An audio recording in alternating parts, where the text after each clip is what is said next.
இந்த வயது நீங்க எல்லாருக்கும் முன்னாடியும் தெரிய வேண்டிய வயது அல்ல. ஆனா உங்க மனசு என்ன சொல்லும் அப்படின்னா, எல்லாருக்கும் முன்னாடியும் நான் தெரியணும்னு நீங்க ஆசைப்படுவீங்க. அதுக்காக தான் நிறைய பேர் செல்ஃபி எடுத்து நிறைய பேர் வாட்ஸ்அப் டிபியில் வைக்கிறாங்க, ஃபேஸ்புக்கில் போடுறாங்க, இன்ஸ்டாகிராமில் போடுறாங்க. ஏன் அப்படின்னா, நான் அழகா இருக்கேன்னு எல்லாருக்கும் தெரியணும். அப்போ நிறைய வாலிபர்களுடைய மனசுல இந்த டைம் நிறைய பேர் நம்மளை வாட்ச் பண்ணா, நிறைய பேர் நம்மளை பார்த்தா, நிறைய பேர் நம்மளை பார்த்து கை தட்டுனா, நிறைய ஃப்ரெண்ட்ஸ் நமக்கு இருந்தா, எல்லாருக்கும் முன்னாடி ஃபேமஸா இருந்தா நல்லா இருக்கும் அப்படின்ற ஒரு மனசு இந்த நேரத்தில் உங்களுக்கு இருக்கும்.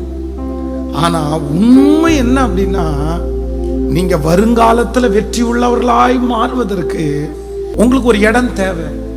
நீங்க மறைஞ்சிருக்கிறதுக்கு ஒரு இடம் தேவை.